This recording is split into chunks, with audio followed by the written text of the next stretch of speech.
भारतीय इतिहास में जब भी न्यायप्रियता, धर्मनिष्ठा और सेवा का नाम लिया जाएगा, अहिल्याबाई होलकर का नाम स्वर्ण अक्षरों में लिखा जाएगा।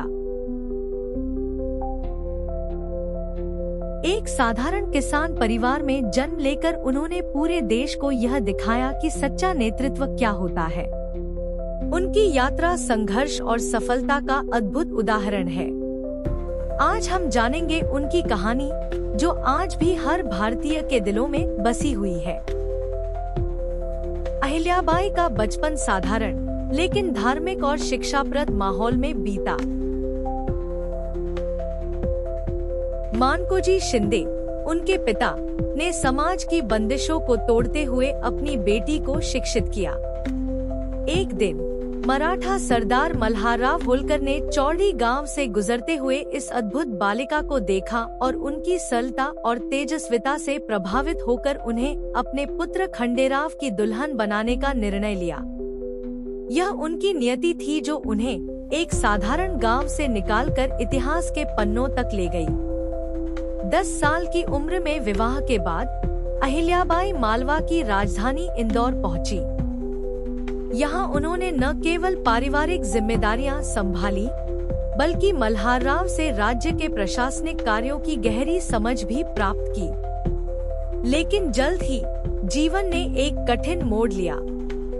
1754 में खंडेराव की मृत्यु ने उन्हें गहरे शोक में डाल दिया। इसके बाद उन्होंने खुद को प्रजा के कल्याण और राज्य की सेवा में समर्पित कर दिया। खंडेराव के निधन के बाद अहिल्याबाई पर अनेक विपरीत परिस्थितियां आईं, लेकिन उनकी ससुर मल्हारराव ने उन्हें सहारा दिया और उनकी नेतृत्व क्षमता को पहचाना। 1768 में मल्हारराव के निधन के बाद अहिल्याबाई ने पूरे राज्य का शासन संभाल लिया। यह पहली बार था जब एक महिला ने इतनी कुशलता और समर्पण से सत्ता संभाली। वे कहती थी, प्रजा मेरी संतान है और उनकी सेवा मेरा धर्म। अहिल्याबाई ने अपने शासनकाल में मालवा को स्वर्ण युग में बदल दिया। उन्होंने पूरे भारत में मंदिरों, धर्मशालाओं और सड़कों का निर्माण कराया। महेश्वर को उन्होंने धार्मिक और सांस्कृतिक केंद्र बना दिया।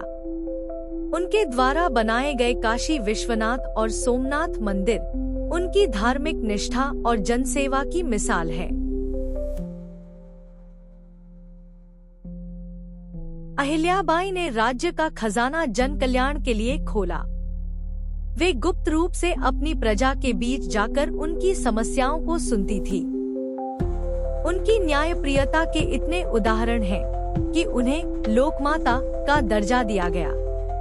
उनकी न्यायप्रियता की सबसे प्रसिद्ध घटना वह है जब उनके बेटे ने गलती से एक बछड़े को कुचल दिया।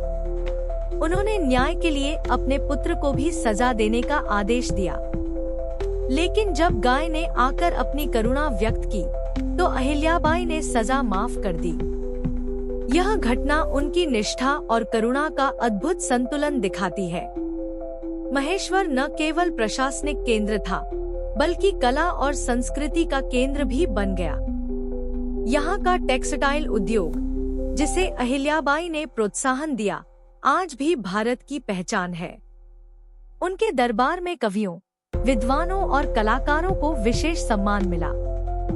वे कला और धर्म को समाज की आत्मा मानती थी। उनके शासनकाल में समाज के हर वर्ग को न्याय और समानता का अधिकार मिला। उन्होंने विधवाओं के पुनर्विवाह और महिलाओं की शिक्षा को बढ़ावा दिया। यह उनके समय की क्रांतिकारी सोच थी। अहिल्याबाई का जीवन हमें यह सिखाता है कि नेतृत्व का अर्थ केवल शक्ति नहीं, बल्कि करुणा और सेवा है। उनकी न्यायप्रियता, धार्मिकता और लोक सेवा की भावना ने उन्हें इतिहास में अमर बना दिया। 13 अगस्त 1795 को नर्मदा तट पर उन्होंने अपनी अंतिम सांस ली। लेकिन उनकी विरासत आज भी हमें प्रेरणा देती है।